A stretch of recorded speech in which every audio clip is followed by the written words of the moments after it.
फवाद, ये जो बांग्लादेश और अफ़गानिस्तान की सीरीज़ है, क्योंकि एशिया कप है, वर्ल्ड T20 है मुस्तकबिल में, तो क्या ये बेहतर मौका नहीं होगा कि ठीक है आपकी राय हो सकती है कि अब हम नई टीम बनाएं, और अगर हम माजी में हारते हुए जो हमारी सालाना रैंकिंग है इस वक्त T20 की 8वीं हो गई है, तो अब हमको आगे देखना चाहिए, चाहे वो एक सीज़न खेला हो, चाहे वो पुराना प्लेयर हो, चाहे वो टेस्ट प्लेयर हो, अब हमको नई टीम बनानी चाहिए या पुराने चेहरों के गिर्द घूमते रहना चाहिए?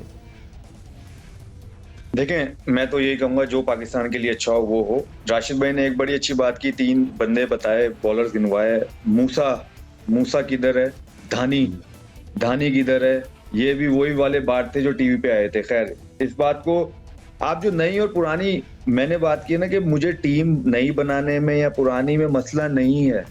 मेरा एक वो पॉइंट है कि अगर आप कह रहे हो जो पुराने जाएंगे, फेयर इनफ, बट जो नए आएंगे क्या वो उनसे बेटर हैं? क्या फवाद, आप उनको जब तक मौका नहीं देंगे, जब तक आप उनको आजमाएंगे नहीं, तो आपको उनकी अहलियत सलाहियत का कैसे पता चलेगा? आपको यही तो बात समझ नहीं आ रही ना ये भाई, मैं आपसे यही बोल रहा हूँ, क्या वो 160 के स्ट्राइक रेट पे खेलते हैं जिनको आप लेके आ रहे हैं? जो आप 140 के स्ट्राइक रेट को किसी को बाहर कर रहे हैं अगर, तो क्या वो 160 पे खेलते हैं?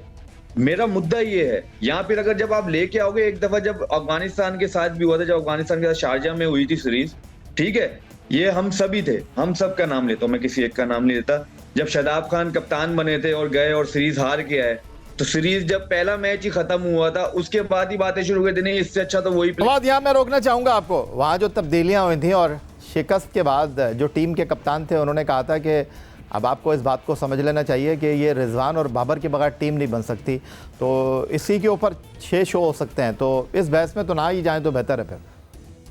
तो यही तो मैं आपको बात कह रहा हूँ ना कि सर वही वाली बात जो राशिद भाई माजिद भाई ने कहा, अंदर ही चीजें खराब हैं। आप जो नए चेहरे कह रहे हैं, मैं तो कह रहा हूँ लेके आए भाई, लेकिन जब फिर लेके आए तो ऐसे जैसे राशिद भाई ने कहा कि फर्स्ट क्लास में घुसो भाई, जो 3-3 4-4 साल खेले में उनमें से पकड़ के लाओ ना।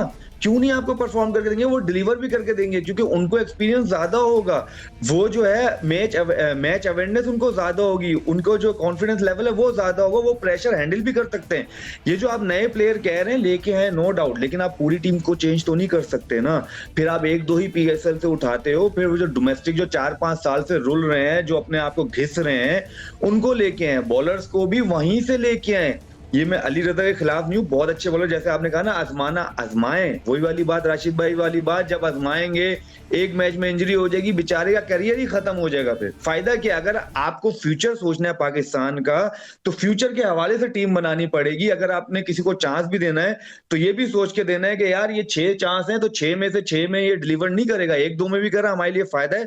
फिर उसके बाद आपने उस पर वर्किंग भी करनी है। खुदाया, अभी जो हम फील्डिंग की बात कर रहे हैं, जो इंजरीज की बात कर रहे हैं, डोमेस्टिक में खेलूं अभी भी, कोई जो बॉलर है वो सिर्फ बॉलिंग कराना जानता है, बॉलिंग करा के वो एक जाके कोने में खड़ा हो जाता है, वो नीचे तो उससे झुका नहीं जाता, तो फील्डिंग हमारी कैसे इंप्रूव होगी?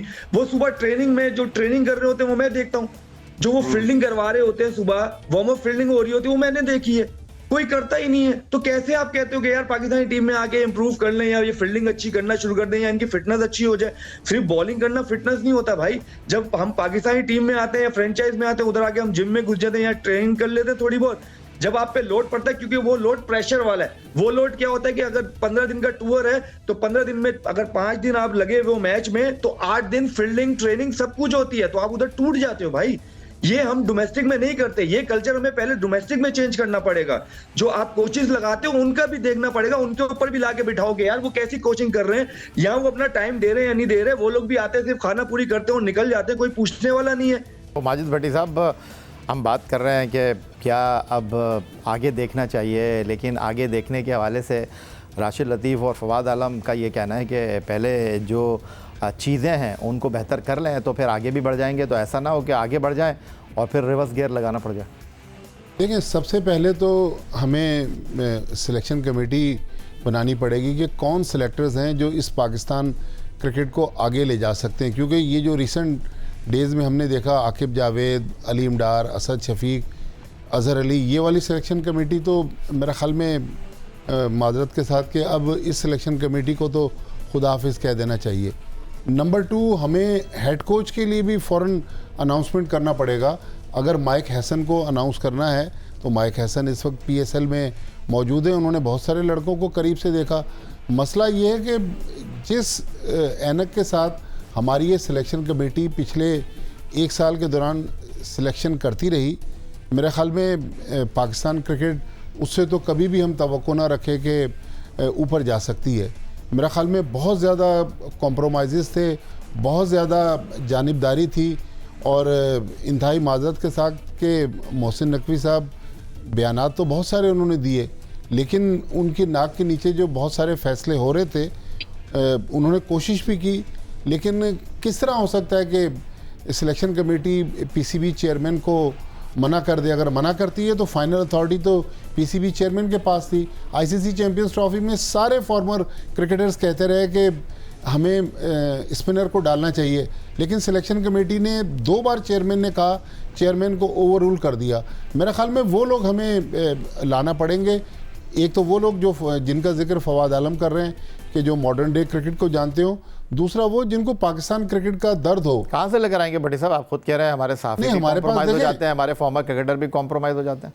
नहीं, कुछ अच्छे लोग भी हैं रिया, ये ऐसा नहीं है सारा माशरा ख़राब नहीं है, लेकिन वही बात है कि हमने फॉर्मर क्रिकेटर्स, फॉर्मर कैप्टन्स के साथ भी जो सलूक किया है, मेरी मुराद PSL से मैं एक छोटी सी आपको मिसाल दूं, फील्डिंग की बहुत ज़्यादा इस PSL में बात हो रही है। जो पाकिस्तान के सबसे अच्छे पिछले चंद सालों में फील्डिंग कोच आए थे जिन्होंने कोई डिफरेंस डाला, वो स्टीव रिक्सन थे ऑस्ट्रेलिया के। बाद में क्या हुआ, स्टीव रिक्सन की तनख्वाह लेट कर दी PCB के एक अफसर ने, स्टीव रिक्सन नाराज़ होकर वापस ऑस्ट्रेलिया चले गए। वो अफसर आज भी उसी जगह पर मौजूद हैं। तो फिर अच्छे लोग ज़ाहिर है इसलिए नहीं आते कि बाद में उनको जो रुस्वा करके निकाला जाता है। तो ये चीज़ें जो हैं इनकी तरफ भी सीरियसली हमें देखना पड़ेगा।